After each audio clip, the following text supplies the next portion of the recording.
So mga boss, good afternoon.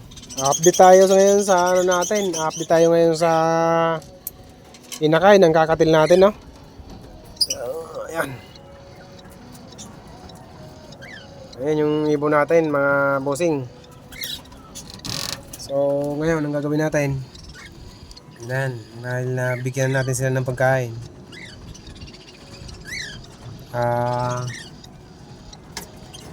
Wait lang. Mga bossing, bibigyan natin ulit. Kunti na lang. So wait lang. Ayan mga boss. Ito na. Bibigyan natin sila ng kulang-kulang isang scoop, no? Para dagdag. Medyo marami naman laman yan. Kaso lang para hindi lang sila mahirapan. Kasi nga medyo malalim nga yan. Tsaka kailangan talaga nilang ng maraming pagkain kasi nga nagsusubo sila sa kanilang inakay. So yan. Bali, ayan yung tubig nila. Hindi na muna tayo nagbibigay ng vitamins ngayon. So vitamins pala natin ngayon na binibigay, ano na lang, tawag dito, Vitamin Pro. So yun na lang binibigay natin vitamins mga bossing. Hindi na muna tayo nagbibigay ng ibang vitamins kasi nga may inakay.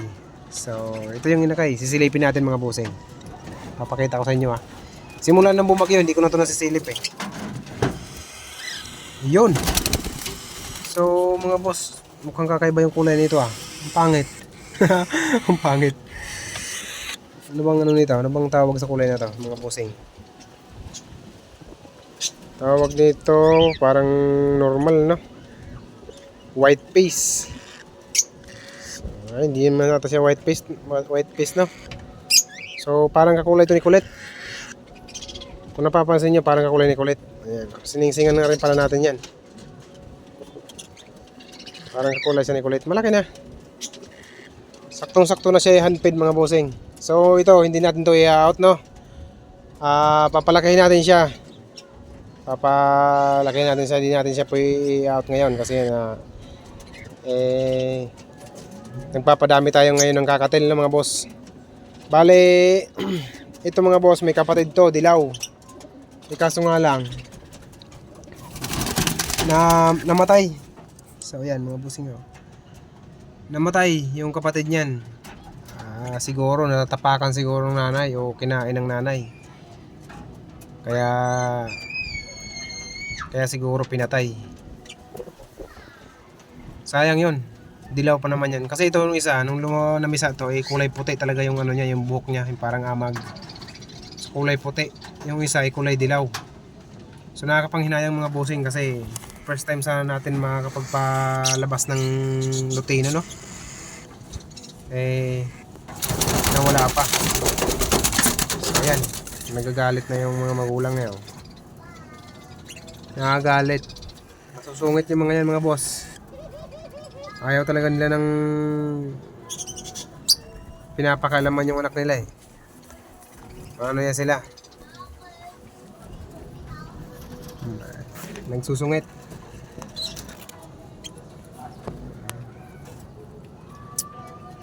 Mali maganda ang kulay ng hin. So yung barako yan yellow face. Pokemon. Pikachu pala. Si Pikachu. Yung nagagalit na yung anak. Nangaaway na rin yung anak mga boss. Hindi kasi sanay na nahahawakan. So bali normal lang to yung kulay na ganito, no? Common lang. So kung nag-yellow face sana mas maganda. Kaso lang hindi siya yellow face.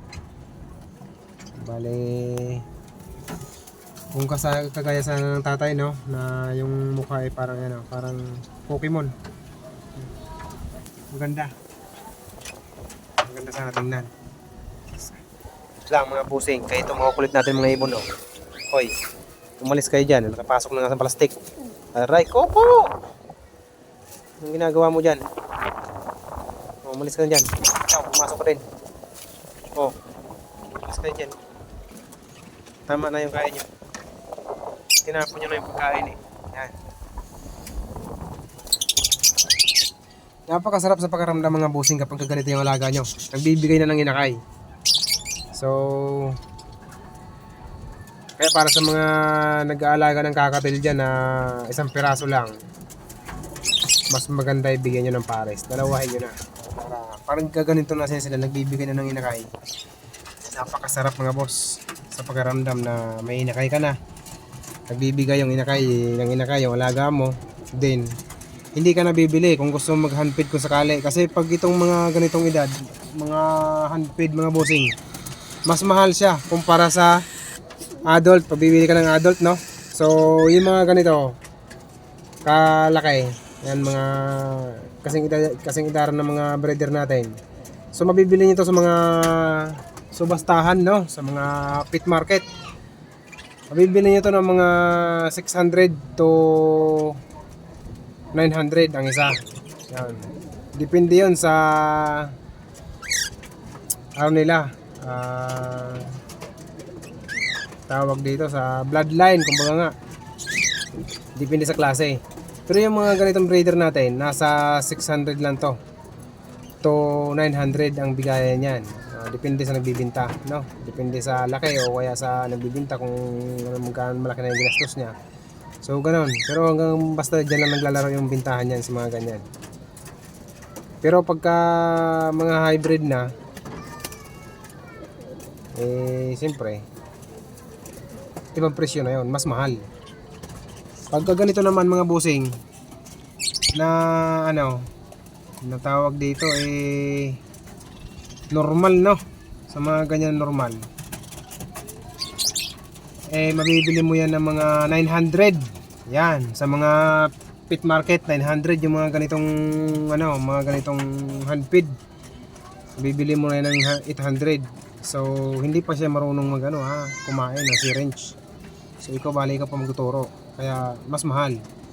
Kaya napakaganda kapag ikaw ay nagpapainakay na. Napakaganda. Kahit na magsimula lang kayo sa mga mumurahin, kagaya sa akin. Nagsimula na din naman ako sa mga mumurahin nyo. Bale, itong lalaki pala binili ko, yung gray. Yan. Binili ko yan. Alam mo kung bakit nasabi ko na mga 600 yung bintahan yan. Kasi maraming bis na rin ako bumili ng kakatil, no? So, mga normal kakatil. Normal lang yung mga bloodline nila. 600 lang ang bili ko dyan. Oo. Ay, 700 dyan. Natawaran natin, no? Nakipagkulitan tayo. 800 pala yan, 800. So, bali nakipagkulitan tayo, no? Nakuha natin yan ng size. Yan. Bali itong babae, nadagit natin yan mga bossing. Nadagit natin yan. Kaya, napakaswerte nga natin sa dagat natin nung huli natin yan kasi nga itong babae dagat natin ay babae, tapos barako yun sa atin, no? Siyempre, di ba? Na sino ba naman di matutuwa dyan? Pares na. Kasi gawa nga ng hindi naman kaya ng budget natin bumili ng tag-dalawa-dalawa niyan. Kasi yung pares nito pumapatak ng 1.6, 1.5. So 1.5 pataas yung pares niyan. Kaya medyo may kabigatan siyempre, di ba? Mas maganda yung magsimula na tayo sa isa. Malay mo, kagaya ko, swerte din kayo, makadagit din kayo ng maganda. Tapos magkaroon sila ng inakay. Hindi napakasulid yan, boss. So yun mga busing, makabibili nyo yun na mas mura kung may alam kayo ng mga pet market. Pero kasi sa mga pet market mga busing, talagang mura yung mga bintahan dyan. Pero kapag sa mga tao-tao lang o kaya sa mga pet shop, so hindi kayo makakabili ng mga ganong presyohan dyan. Medyo may kamahalan siyempre. Kasi siyempre, babawiin din nila yung patuka, yung pagkain. Medyo may kamahalan kasi mga pagkain ito mga busing. Dito sa amin, ang bintahan ng pagkain ito, itong birdseed, 82.